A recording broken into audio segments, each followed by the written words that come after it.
राब्ते में है और बस बाकी कुछ नहीं, वो बड़ी अलग अलग ट्रैक्स पे उनके ऑपोजिशन जो मेन मेंबर्स होते हैं उनके साथ राब्ते होते हैं, उनसे वो बाकायदा सब चीजें मिल के ये पता लगाते रहते हैं क्या हो रहा है। उसके अलावा जो वहां पर इनका हमला होता है किसी भी मुल्क में, अब इंडिया में आप दिल्ली कह लें तो पूरा डिप्लोमेटिक स्टाफ इनको केबल के जरिए सारी चीजें बेबाक तरीके से, वो गोदी मीडिया की रिपोर्टिंग नहीं भेजता, वो सारी चीजें खोल के एडमिनिस्ट्रेशन को भेजता है। विकीलीक्स आप जानते हैं कि जिस तरह से उन्होंने डेटा लीक किया था, तो चीज सामने भी है, लोग जानते हैं। जो एक एस्पेक्ट है कि साउथ एशिया का एक जो चीफ है वो देख रहा, मिल रहा है, फेस है गांधी साहब, तो इसमें कोई अचंभा नहीं होना चाहिए। और लगता यही है कि भाई जाहिर है कि वो टटल भाई किस हद तक ये पॉपुलर है और ये उनसे भी टच में रहे, क्या है वगैरह सारी चीजें जानने करते हैं, तो कोई हैरत की बात।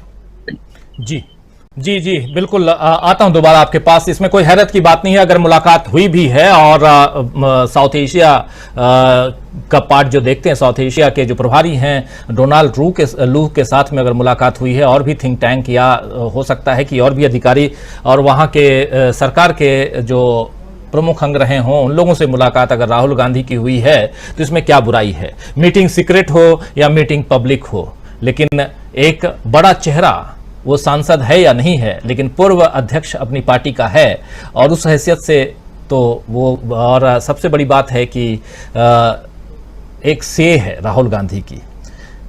आना चाहता हूं डॉक्टर प्रकाश हिंदुस्तानी जी, जो बातें यहां चल रही हैं इस पर आपकी टिप्पणी।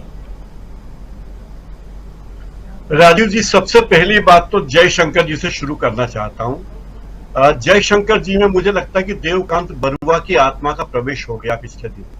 जो देवकांत बरुआ कहा करते थे कि Indira is India and India is Indira, लगभग वैसी ही बातें अब जयशंकर जी कहने लगे, जो कहने की उन्हें जरूरत नहीं थी। वे विदेश में थे, वहां उन्होंने एक बार कहा था जाऊंगा तब जवाब दूंगा इन सब बातों का। तो डिप्लोमेसी में इन सब बातों का जवाब देने की जरूरत नहीं, खुद भी इतने बड़े डिप्लोमेट रह चुके हैं, लेकिन अब उन्होंने चापलूसी की तमाम सीमाएं पार कर दी। मुझे लगता है कि भारत की विदेश नीति इतनी कमजोर कभी नहीं रही होगी कि हमारे देश के बारे में इतनी बातें विदेश में कही जाती हूँ। अमेरिका के राष्ट्र प्रमुख भारत के बारे में ऐसी बात करते हो, तुर्की के बारे में तुर्की के नेता ऐसी बात करते हो, हमारी संसद में जो भित्ति चित्र लगाया गया उसको लेकर हमारे पड़ोसी हमें तोहमत लगा रहे हो, तो ये सारी बातें मुझे बहुत विचित्र लगती है। जहां तक राहुल गांधी के व्हाइट हाउस में प्रवेश का मामला है या उनसे बातचीत का मामला है, राहुल गांधी भारतीय राष्ट्रीय कांग्रेस के अध्यक्ष रहे हैं, सांसद रहे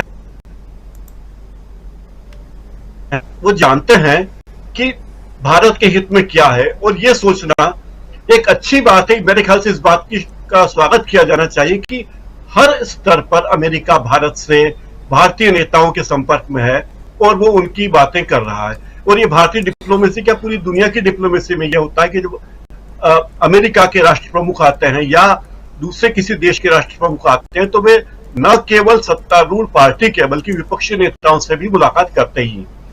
ऐसा पहले भी होता रहा है, जब नरेंद्र मोदी प्रधानमंत्री नहीं बने थे, इसके पहले भी होता था, विपक्ष के नेताओं से भी मिलते थे, लेकिन कभी इस तरह का हंगामा मचाने की कोशिश, ऐसी बात का बतंगड़ बनाने की कोशिश नहीं की गई। और जिस तरह की बातें जयशंकर जी कह रहे हैं अभी, जो उनके लिए बिल्कुल ही गैर जरूरी था, जयशंकर को इस तरह के बयान देने की जरूरत नहीं थी। और अमेरिका में अगर मोदी का विरोध हो रहा है तो मुझे लगता है ये भारत की डिप्लोमेसी के लिए गंभीर स्थिति है। अगर भारतीय प्रधानमंत्री को व्हाइट हाउस में डिनर का विरोध हो रहा है तो ये भारत की डिप्लोमेसी के लिए, भारत की विदेश नीति के लिए बहुत ही गंभीर बात है। इसे आप आसानी से दरकिनार नहीं कर सकते, और ये प्रधानमंत्री नरेंद्र मोदी के रहते हो रहा है, क्योंकि प्रधानमंत्री नरेंद्र मोदी प्रधानमंत्री तो है ही, वे बहुत सारे विभागों के प्रमुख भी हैं। जयशंकर जी के कहने को है विदेश मंत्री, लेकिन नरेंद्र मोदी ही विदेश नीति पर बहुत ज्यादा बयान देते हैं। तो इस तरह की बातें उन्हें नहीं करनी चाहिए। और मुझे लगता है कि चिंता की बात यह कि प्रधानमंत्री नरेंद्र मोदी की इस विदेश यात्रा में भारत अमेरिका के संबंध जितने अच्छे बनने चाहिए, उससे बनने में थोड़ा शंका मुझे अभी से नजर आ रही है कि अब H1 H2 वीसा की बात करें, 600 दिन का लॉकिंग पीरियड हो गया है। अमेरिकन वीजा के लिए 8 महीने 9 महीने एक सामान्य बात हो गई है, टूरिस्ट वीजा की बात कर रहा हूं। तो ये सब चीजें बहुत ही चिंता की बात है हमारी डिप्लोमेसी के लिए, और मुझे लगता है कि भारत सरकार को गंभीरता से सोचना चाहिए। और वे सारी बातें ये केवल अब पूरी दुनिया भाषणों की दुनिया ये देखते हैं कि आप क्या करते हैं, आप पर जो बात आक्षेप लगते हैं कि क्या आप अल्पसंख्यकों के साथ कैसा बर्ताव करते हैं, चुनाव को लेकर आपकी नीतियां क्या है, विपक्ष के साथ आपका बर्ताव कैसा है, संसद में कितने दिन चर्चा होती है, संसद के पदाधिकारी किस तरह का बर्ताव करते हैं, स्पीकर या डिप्टी स्पीकर कैसा बयान करते हैं, आपके देश के अवाम के साथ हमारी सरकार की नीतियां क्या है। दुनिया के वे देश जहां लोकतंत्र काफी आगे है वे इन सब बातों पर निगाह रखते हैं, और हमें खुद भी निगाह रखनी चाहिए कि हमारे देश की नीति कैसी हो, हम किसके साथ जा रहे हैं। हमारी विदेश नीति में अगर खामी, पहली बार नरेंद्र मोदी जी के प्रधानमंत्री बनने के बाद हमारी विदेश नीति में इतने ज्यादा बदलाव हुए हैं जो दूसरे लोगों के प्रधानमंत्री रहते नहीं हुए थे, चाहे देवेगौड़ा हो, चंद्रशेखर हो या कोई भी प्रधानमंत्री रहा हो। ये इतने बदलाव कभी नहीं हुए कि हमने पूरा ढर्रा ही बदल दिया। फिलिस्तीन का मामला देखिए, पड़ोसी देशों का मामला देखिए, सार्क देशों को तबाह करने का मामला देखिए। इन सब बातों पर अगर आप चर्चा करेंगे तो पाएंगे कि हमारी विदेश नीति बिल्कुल बदलाव के कगार पर है, और बदलाव के साथ ही साथ बहुत नीचे की ओर, we are going to south, ये कहा जा सकता है कि हम नीचे की ओर जा रहे हैं, जो हमें नहीं जाना चाहिए। राजीव जी। जी बिल्कुल बिल्कुल। प्रमोद अग्रवाल जी, आपके पास आना चाहता हूं। प्रमोद जी, किस रूप में आप देखते हैं प्रधानमंत्री नरेंद्र मोदी की यात्रा और उसमें भी व्हाइट हाउस में राजकीय भोज का अगर विरोध किया जा रहा है, एक नहीं 17 अगर सिविल सोसाइटीज जो विरोध कर रही हैं, इसका मतलब है कुछ तो गड़बड़ है। और खुले तौर पर, क्योंकि एक नहीं 7 बार प्रधानमंत्री नरेंद्र मोदी अमेरिका जा चुके हैं पिछले 9 साल में, 7 बार उनकी यात्रा हो चुकी है, और ऐसा विरोध पहली बार सामने आ रहा है, खुलकर विरोध हो रहा है। और कहा जा रहा है राष्ट्रपति को कि आप डिनर पर मत बुलाइए, वैसे आदमी को बुला रहे हैं जहां लोकतांत्रिक ढांचा जो है हिंदुस्तान का, वो कहीं ना कहीं उसमें उसके मूल्यों में गिरावट है।